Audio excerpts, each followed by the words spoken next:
Hello student, स्वागत है एक बार पुनः आप सभी का आज की क्लास में। देखिए आज की क्लास में हम लोग बात करेंगे लिंकेज एंड रिकॉम्बिनेशन, सहलंघनता और पुनर्संयोजन। देखिए ये जो लास्ट क्लास थी उस क्लास में मैंने आपके क्रॉसिंग ओवर के विषय में बताया था। उससे पहले का जो क्लास था उसमें मैंने आपके क्रोमोसोमल थ्योरी ऑफ इनहेरिटेंस के विषय में बताया था, जो सटन एंड बोवेरी थे उनके अकॉर्डिंग। देखिए जो सटन एंड बोवेरी थे उन्होंने उसमें जो बताया था कि जो भी लक्षण हैं वो गुणसूत्रों के साथ जुड़े होते हैं और गुणसूत्र जो हैं वो आगे जाते हैं आगे की जनरेशन में और लक्षणों को लेके जाते हैं। वो आपने उसमें देखा हुआ था, ठीक है। और आपने देखा था कि जीन और क्रोमोसोम जो थी उनमें क्या सिमिलरिटी थी, इसको मैंने आपको बताया था, ठीक है। उसमें आपने सेग्रीगेशन भी देखा था कि किस तरह जीन और जो क्रोमोसोम होते हैं वो सेग्रीगेट होते हैं, मतलब एक दूसरे से अलग होते हैं, ये भी आपने देखा।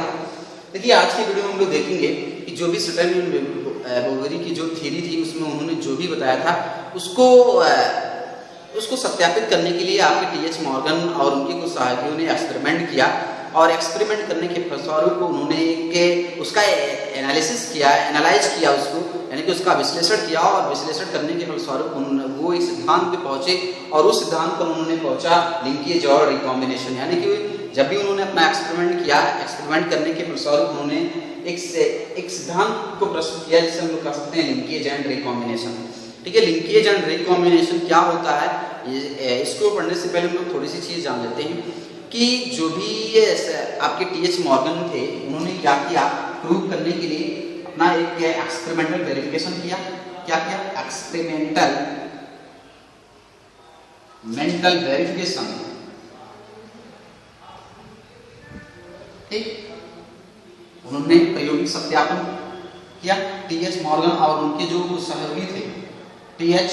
मॉर्गन, ठीक। इन्होंने क्या किया,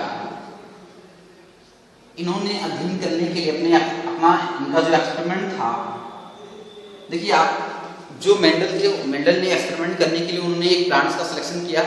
ये टी.एच. मॉर्गन ने अब अपने एक्सपेरिमेंट के लिए इन्होंने एक एनिमल्स का यूज किया, यानी कि कह सकते हैं कि जो इंसेक्ट है उसका इन्होंने एक यूज किया। उस इंसेक्ट पर इन्होंने अपना एक्सपेरिमेंट किया। वो जो इंसेक्ट है वो आपकी क्या है, फ्रूट फ्लाई। क्या है? फ्रूट फ्लाई, ठीक। ये इसकी कॉमन नेम फ्रूट फ्लाई यानी कि फल मक्खी, और इससे हम लोग कहते हैं, इसकी जो साइंटिफिक नेम है इसे हम लोग कहते हैं ड्रोसोफिला मेलेनोगैस्टर,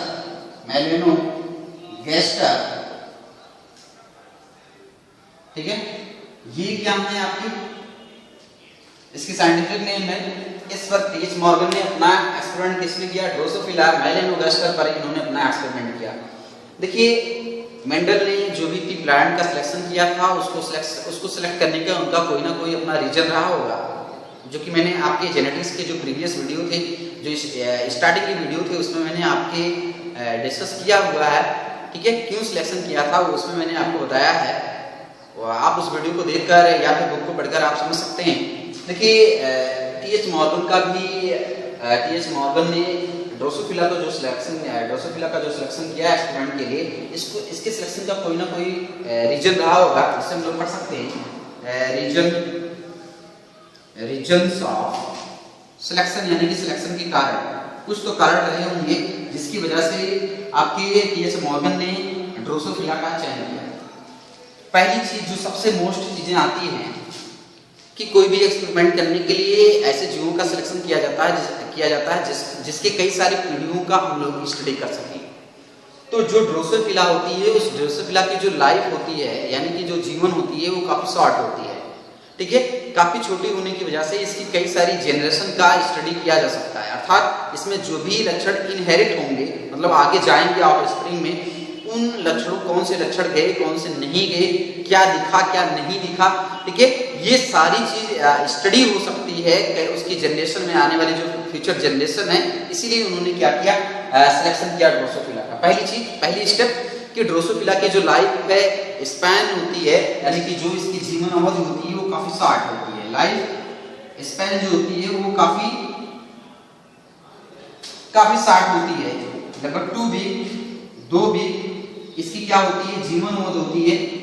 जीवन अवधि छोटी होने की वजह से इसकी कई सारी जनरेशन का और उस जनरेशन में जो लक्षण वंशागत होते हैं उसका अध्ययन करना काफी सुलभ है, काफी आसानी होती है। ठीक है, तो इसलिए इन्होंने चयन किया। दूसरी जो चीजें हैं कि ये जो ड्रोसोफिला है, ड्रोसोफिला मेलेनोगास्टर जो है, इससे हम लोग आसानी से लैब में क्या कर सकते हैं, उगा सकते हैं या फिर इसको ग्रो करवा सकते हैं, वृद्धि करवा सकते हैं, सेक्सुअल रिप्रोडक्शन भी करवा सकते हैं, आसानी से सेक्सुअल रिप्रोडक्शन भी कर लेती है। ध्यान रखना कि जो ये ड्रोसोफिला होती है, इस ड्रोसोफिला को हम लोग आर्टिफिशियल जो मेथड होती है उन विधियों में इसको ग्रो करवा सकते हैं लैब में, और इस तरह लैब के अंदर ही हम लोग इस पर अपना एक्सपेरिमेंट कर सकते हैं। दूसरी चीज इन्होंने इसीलिए इसको चयन किया क्योंकि आसानी से क्या है कि जो भी इनके खाद्य पदार्थ होते हैं उसको कृत्रिम जो खाद्य पदार्थ होते हैं, जो मानव स्वयं इसके लिए या फिर साइंटिस्ट जो होते हैं वो स्वयं इसके लिए जो भी पदार्थ रखेंगे उस पर ये आसानी से ग्रो कर जाएंगी, वृद्धि कर जाएंगी। ठीक है ना, और रिप्रोडक्शन भी करेंगी, नई जनरेशन बनाएंगे भी। तो इसलिए इन्होंने क्या किया, चयन किया। दूसरी कारण मेन ये थी। तीसरी जो स्टेप है कि जो ड्रोसोफिला होती है इसमें सेक्सुअल डायमॉर्फिज्म होती है, सेक्सुअल डायमॉर्फिज्म होती है। क्या होती है?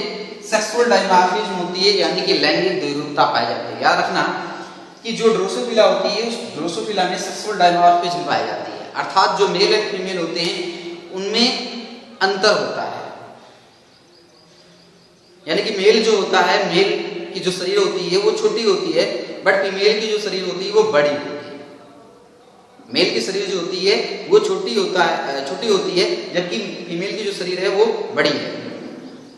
देखिए फीमेल की जो एब्डोमेन है, ये जो भाग होता है ये काफी बड़ा होता है, क्योंकि इस भाग में आपके एक डिपोजिशन का पार्ट होता है जिसे हम लोग ओविपोस्टर कहते हैं। क्या?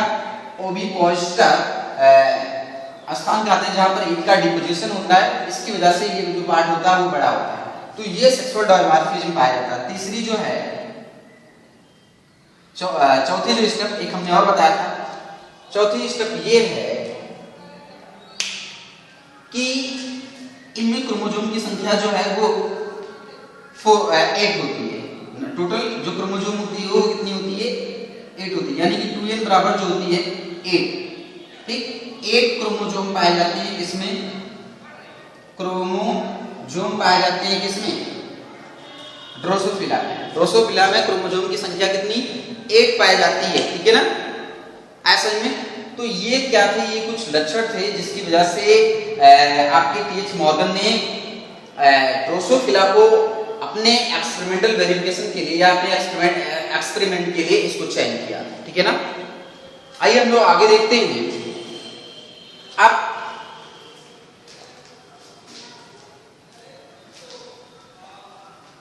कि लिंकेज क्या होता है।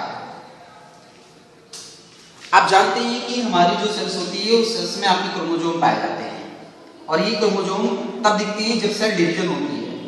ठीक, जो डिप्लॉयड सेल्स होती है यानी कि द्विगुणित जो कोशिका होती है उसमें क्रोमोसोम पेयर में पाए जाते हैं।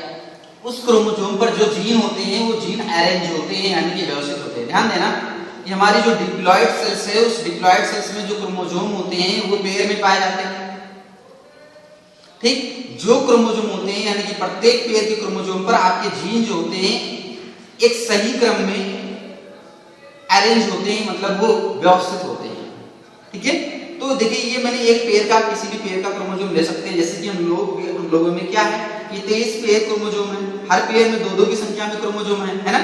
तो किसी हर एक पेयर पर क्या है, सभी पेयर के क्रोमोसोम पर जीन जो है वो क्या है, स्थित है, यानी कि अरेंज है, वो अपना व्यवस्थित है। ठीक है, अब ये जो जीन पाए जा रहे हैं, समझ लीजिए ये आपके gene 1, gene A, gene B, gene C, D, E, F, ये क्या है हमारे क्रोमोसोम पर उपस्थित क्या है, जीन है। ठीक, और ये जो जीन पाए जा रहे हैं ये इस क्रोमोसोम के साथ क्या है कि टाइटली जुड़े होते हैं, यानी कि कसकर इससे जुड़े हुए होते हैं। जिस फॉर्म में, जिस सीक्वेंस में, जिस मैनर में कह सकते हैं कि ये क्रोमोसोम जो है, इस क्रोमोसोम पर जीन जिस मैनर में, जिस तरीके से व्यवस्थित हैं, उसी तरीके से व्यवस्थित होकर ये नेक्स्ट जनरेशन में कंटिन्यूअसली कह सकते हैं कि ट्रांसफर हो, इनहेरिट हो, तब उसे हम लोग क्या कहते हैं, लिंकेज कहते हैं।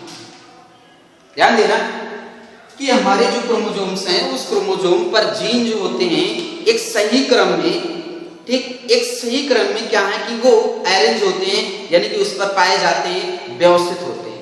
ठीक, जीन जिस रूप में पाए जा रहे हैं वो टाइटली उससे क्या है, क्रोमोसोम से जुड़े होते हैं। इसी रूप में जीन जो हैं ये आगे की जनरेशन में ज्यों का त्यों, जैसे का कह सकते हैं तैसा ही आगे की जनरेशन में ये इनहेरिट हो, यानी कि वंशागत हो, पहुंचे, तब उस कंडीशन को हम लोग क्या कहते हैं, लिंकेज कहते हैं। हिंदी में हम लोग इसे जानते हैं सहलग्नता। सहलग्नता, देखिए इसका नेम, इस नेम से ही क्लियर है। सह मतलब साथ में, सह मतलब साथ में, यानी कि जो हमारी क्रोमोसोम है ये क्या है, क्रोमोसोम है, यानी कि गुणसूत्र है, ठीक है। और ये क्या है, जीन है। क्या है, जीन है। बहुत सारे जीन्स हमारे क्रोमोसोम पर पाए जाते हैं, सभी क्रोमोसोम पर।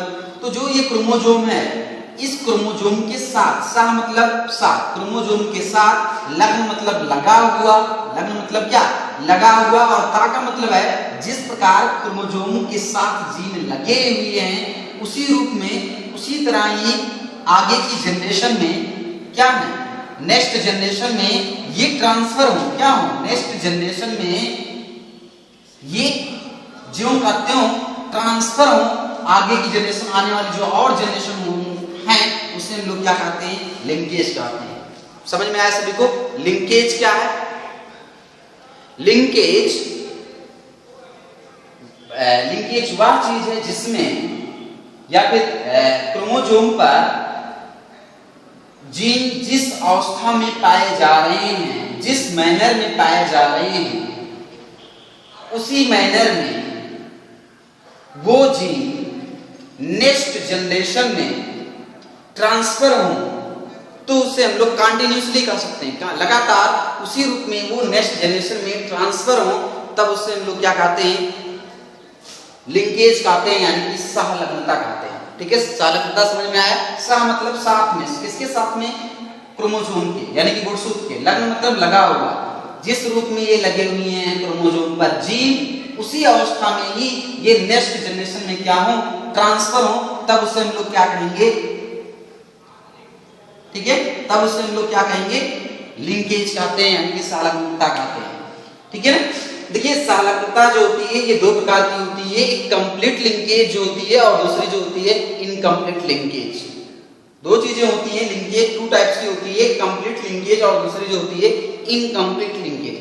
पूर्ण सहलग्नता और अपूर्ण सहलग्नता। कंप्लीट लिंकेज में होता क्या है कि जिस रूप में ये जीन अरेंज है, ठीक है ना, इसी रूप में ये क्या है, सीधे आगे जाए तो इसे हम लोग कंप्लीट लिंकेज कहते हैं, यानी कि कोई भी चेंजिंग ना हो इस जीन के विन्यास में।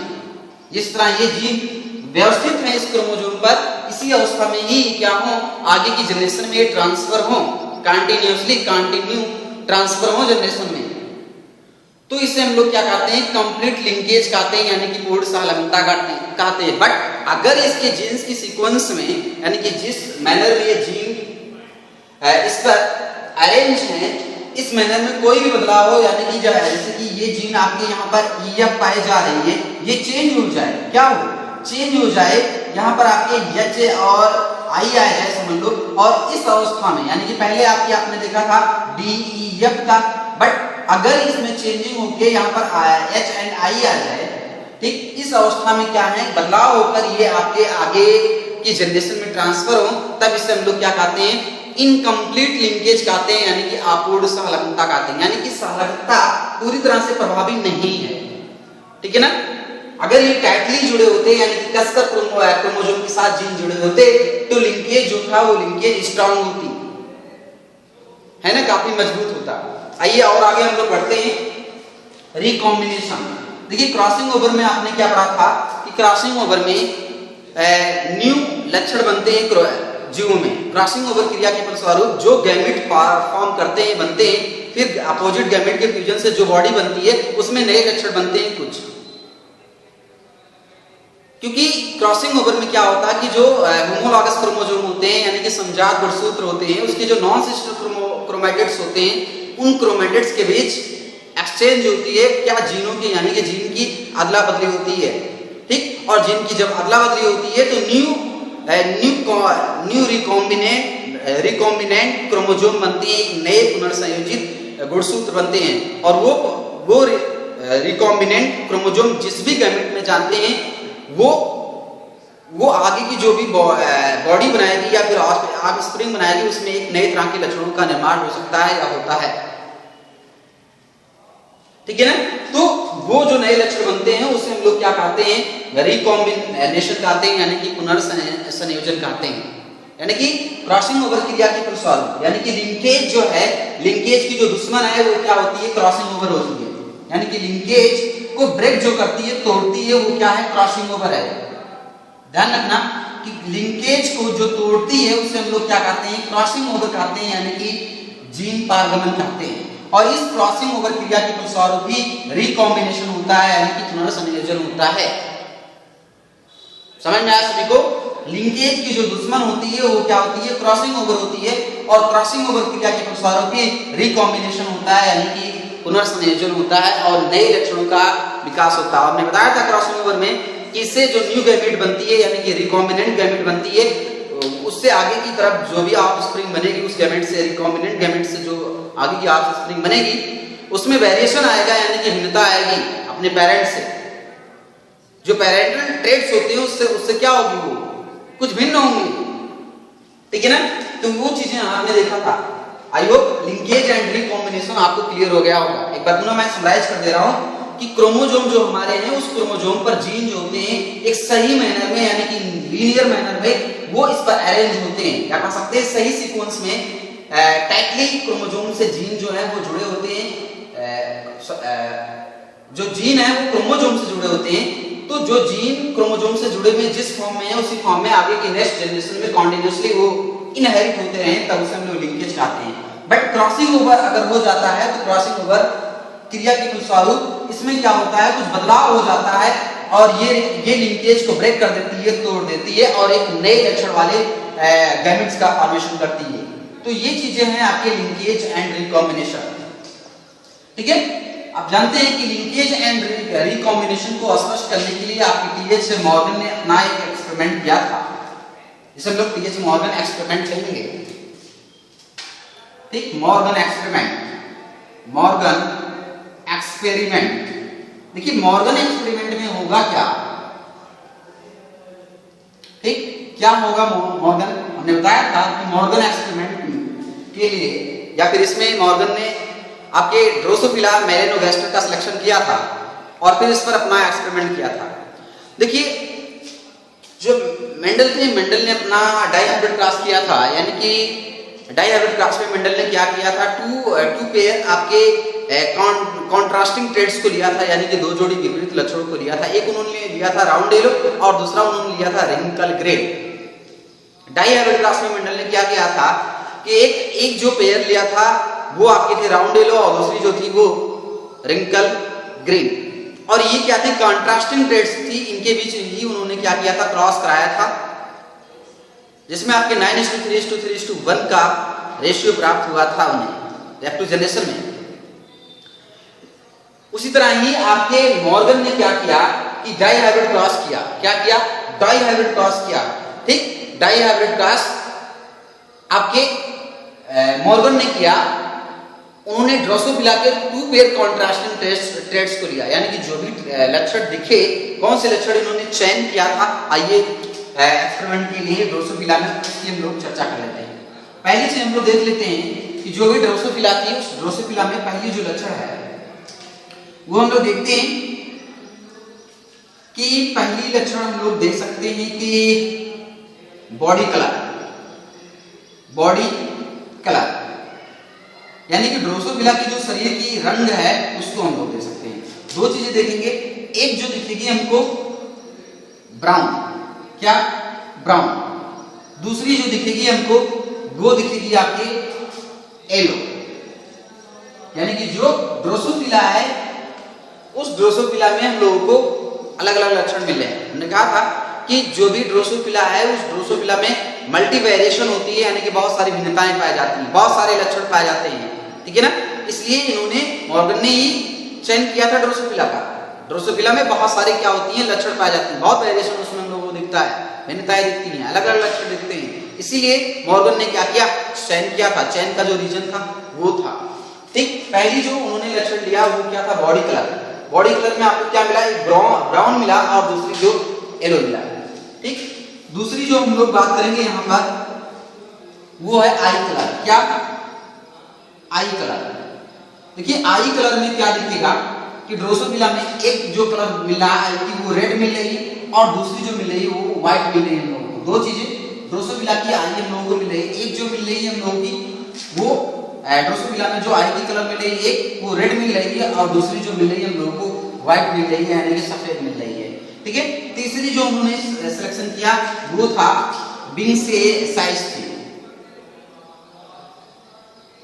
ठीक, तीसरी जो थी वो बिंग साइज थी। ठीक है ना, यानी कि जो उसके पंख थे उस पंख की जो साइज होती है उसकी बात हो रही है यहाँ पर। ड्रोसोफिला की जो पंख है उस पंख की बात हो रही है। एक जो पहली चीज है वो नॉर्मल है, क्या, नॉर्मल इन, और दूसरी जो है मिनिएचर। क्या, मिनिएचर।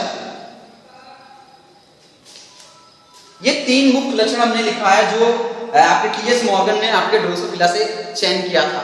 एक बॉडी कलर, बॉडी कलर में आपको क्या मिला है, ब्राउन मिला है और दूसरी क्या मिल रही है, येलो मिल रही है। ठीक, आई कलर में यानी कि आपका रंग क्या मिला आपको, एक रेड मिल रही है दूसरी व्हाइट मिल रही है। जबकि विंग जो साइज है यानी कि जो पंखों की माप है वो एक मिल रही है नॉर्मल सामान्य मिल रही है और दूसरी मिल रही है मिनिएचर। मिनिएचर, मिनिएचर का मतलब क्या है कि नॉर्मल से थोड़ी छोटी, नॉर्मल से छोटी जो पंख की जो माप होगी वो क्या कहलाती है, मिनिएचर। नॉर्मल से छोटी जो पंख की क्या होगी साइज होती है उसे हम लोग क्या कहते हैं, मिनिएचर कहते हैं, लघु कह सकते हैं। ठीक है ना, ऐसा में ठीक है, आपने नाम सुना होगा मिनी बैंक, छोटा जो बैंक होता है, उसी शब्दों को ही हम लोग समझ सकते हैं। मिनिएचर का मतलब नॉर्मल से जो छोटी उसकी विंग की साइज होगी इस ड्रोसोफिला में, उससे हम लोग क्या कहेंगे, मिनिएचर विंग। क्लियर। अब हम लोग जानते हैं कि जो ये लक्षण है, जितने भी ये लक्षण पाए जा रहे हैं ये सब क्या है, डोमिनेंट है। क्या है, डोमिनेंट है। बट ये जो टेस्ट होते हैं वो रेसेसिव है। क्या है, रेसेसिव है, यानी कि आपरावी होते हैं। ठीक है, अब हम लोग इसको क्या करते हैं, इन लक्षणों की जो जीन होती है उसको ले सकते हैं। देखिए इन सभी लक्षणों के जीनोटाइप को अंकित करने के लिए हम लोग स्मॉल लेटर का यूज करते हैं। किसका, स्मॉल लेटर का यूज करते हैं। देखिए येलो क्या है आपके, ये भी लक्षण, ये भी लक्षण। ठीक है, तो हम लोग इसको इसी तरह देखेंगे कि जो आपके क्या है प्रबल है उसे हम लोग कहते हैं प्लस में है, और जो आपके क्या है निर्बल है वो उसे हम लोग कह सकते हैं निगेटिव में है। तो उसके लिए हम लोग निगेटिव चिन्ह का प्रयोग नहीं करेंगे। जो डोमिनेंट हैं उन डोमिनेंट के जो जीन हैं, ठीक है, जीनोटाइप हैं, उन जीनोटाइप के जो लेटर्स हैं उसके ऊपर हम लोग क्या करेंगे, पॉजिटिव चिन्ह लगाएंगे। ठीक है ना, क्योंकि वो डोमिनेंट है इसलिए उस पर क्या करेंगे, पॉजिटिव चिन्ह। चलिए ये येलो कलर है, तो इसको हम लोग क्या करेंगे, वाई स्मॉल से, सबको क्या करेंगे स्मॉल से रिप्रेजेंट करेंगे। तो इसको हम लोग क्या करेंगे, येलो रेड्स को हम लोग वाई से, बट इस ब्राउन को हम लोग क्या करेंगे, वाई से ही रिप्रेजेंट करेंगे, क्योंकि ये दोनों जो क्या है अपोजिट लक्षण है, यानी कि आपके एलेल से कह सकते हैं। तो ये डोमिनेंट है तो इसलिए हम लोग इस पर क्या करेंगे, पॉजिटिव का चिन्ह। ये जो है व्हाइट है इसको स्मॉल डब्ल्यू से, और रेड को हम लोग डब्ल्यू प्लस से, स्मॉल डब्ल्यू प्लस से, और मिनिएचर को हम लोग यम से, और नॉर्मल को यम प्लस से हम लोग क्या करेंगे, इंडिकेट करेंगे। तो इस तरह आपने देखा कि जो भी मॉर्गन के एक्सपेरिमेंट में जो भी मॉर्गन ने लक्षण ड्रोसोफिला में सिलेक्ट किया था वो लक्षण मैंने लिख दिया आपके। ठीक है ना, अब देखिए डाईहेड्रल क्लास में समझ में आया सभी को, इन लक्षणों के जो जीनोटाइप थे उसको मैंने यहाँ पर रिप्रेजेंट कर दिया है। ठीक, जो आपके रिसेसिव हैं उसके लिए हमने स्मॉल किया है, स्मॉल यूज किया है, उस पर कोई चिन्ह मैंने नहीं लगाया। बट जो डोमिनेंट हैं उसकी जो जीनोटाइप है उस पर हमने पॉजिटिव लगाया हुआ है, कि पॉजिटिव है उसको प्रबल को दिखाते हैं। चलिए ये चीजें आपने देख लिया है ना। देखिए मेंडल ने मॉर्गन जो थे, मॉर्गन ने अपने क्रॉस के लिए यानी कि फर्स्ट क्रॉस उन्होंने क्या किया, इन दोनों के बीच किया। जो फर्स्ट क्रॉस था मेंडल का, यानी कि डाईहेड्रल क्रॉस में हम लोग जो पढ़ेंगे मेंडल की नहीं, मॉर्गन की जो डाईहेड्रल क्रॉस है उस डाईहेड्रल क्रॉस में हम लोग देखेंगे फर्स्ट क्लास में, इसमें उन्होंने क्या किया, पहले लक्षण को लिया, यानी कि इस लक्षण को लिया और फिर इस लक्षण को लिया। एक बार उन्होंने क्या किया, इस लक्षण को, डोमिनेंट को और इसको, इन दोनों के बीच क्या किया उन्होंने, डायहेब्रिड क्रॉस में क्रॉस कराया है। ठीक है ना, तो ये हम लोग आगे देखेंगे। अब आइए आगे थोड़े से लोग और नॉलेज को गेन कर लेते हैं कि जो ड्रोसोफिला है क्या है। ड्रोसोफिला, उस ड्रोसोफिला में या फ्रूट फ्लाई, उस ड्रोसोफिला में क्रोमोसोम की संख्या जो होती है वो 2n बराबर क्या 8 होती है, तो n बराबर क्या होगी, 4 होगी, क्या होगी 4 की संख्या होगी। और n किस सेल में होंगे, हैप्लॉइड सेल्स में होंगे, क्या होंगे, हैप्लॉइड सेल्स में होंगे, यानी कि गैमेट सेल्स में होंगे। और ये जो 2n होंगी ये क्या होंगी, डिप्लॉइड सेल्स में होंगे। और डिप्लॉइड सेल्स को हम लोग सोमैटिक सेल्स भी कह सकते हैं। डिप्लॉइड सेल्स होंगे, 2n बराबर क्या 8 मिल रही है।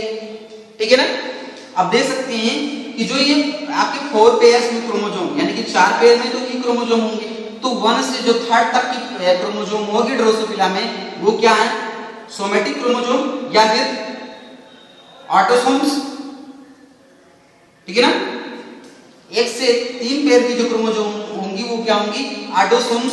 और जबकि आपके 4th पेयर की जो क्रोमोसोम होंगी वो क्या होंगी, सेक्स क्रोमोसोम। क्या होंगी, सेक्स क्रोमोसोम। याद रखना, ड्रोसोफिला में 1 से 3rd पेयर की जो क्रोमोसोम है क्या है, ऑटोसोम या फिर सोमैटिक क्रोमोसोम, सोमैटिक क्रोमोसोम। जबकि ये जो 4th पेयर का क्रोमोसोम है वो क्या है, सेक्स क्रोमोसोम है, यानी कि लिंग गुणसूत्र है। ठीक है ना, देखिए तो जो 4 पेयर की जो क्रोमोसोम पाई जा रही है मेल में क्या होते हैं, आइए देखते हैं इसमें। फीमेल में जो 4 पेयर यानी कि जो सेक्स क्रोमोसोम होती हैं उसे हम लोग XX से, ठीक, फीमेल में 4th पेयर की क्रोमोसोम को XX से हम लोग प्रदर्शित करते हैं वुमेन की तरह। जबकि मेल में हम लोग सेक्स क्रोमोसोम को XY से डिनोट करते हैं। ठीक है ना, तो फीमेल की जो XX क्रोमोसोम होती है, इसकी फीमेल की जो सेक्स क्रोमोसोम है यानी कि XX क्रोमोसोम है वो समान होती है। ठीक है, इसलिए हम इसे क्या कहते हैं, होमोमॉर्फिक कहते हैं। क्या कहते हैं, इसे हम लोग क्या कहते हैं, होमोमॉर्फिक कहते हैं। ठीक, जबकि मेल की जो सेक्स क्रोमोसोम होती है वो क्या होती है, असमान होती है। एक इस तरह और दूसरी जो होती है इस कदर बनाकर थोड़ा सा हम लोग इसको नुकीला बना देते हैं ऐसे। ठीक है ना, तो ये जो क्रोमोसोम है X हो गया और ये क्या हो गया, आपके Y क्रोमोसोम किसके हैं, मेल के हैं। मेल सेक्स क्रोमोसोम है, मेल सेक्स क्रोमोसोम है ड्रोसोफिला के। ठीक है ना, ये क्या है, असमान है, इसलिए हम लोग क्या कहेंगे, हेटेरोमॉर्फिक। क्या कहेंगे, हेटेरोमॉर्फिक। ठीक है ना, तो ये थी आपकी क्या क्रोमोसोम की रिप्रेजेंटेशन यहां पर हमने बना दिया है। देखिए अब जो मॉर्गन के एक्सपेरिमेंट हैं उसकी आगे की नॉलेज नेक्स्ट वीडियो में अपलोड करूंगा। फिलहाल आज के वीडियो में इतना ही। आप इसको पढ़ेंगे, NCERT की जो बुक है जिसमें आपके लिंकेज एंड रिकॉम्बिनेशन दी गई है उसको आप रीड करेंगे और फिर इस वीडियो को आप देखते रहेंगे। किसी भी तरह की कोई समस्या होने पर आप कमेंट करके बताएंगे। नेक्स्ट वीडियो पुनः अपलोड किया जाएगा।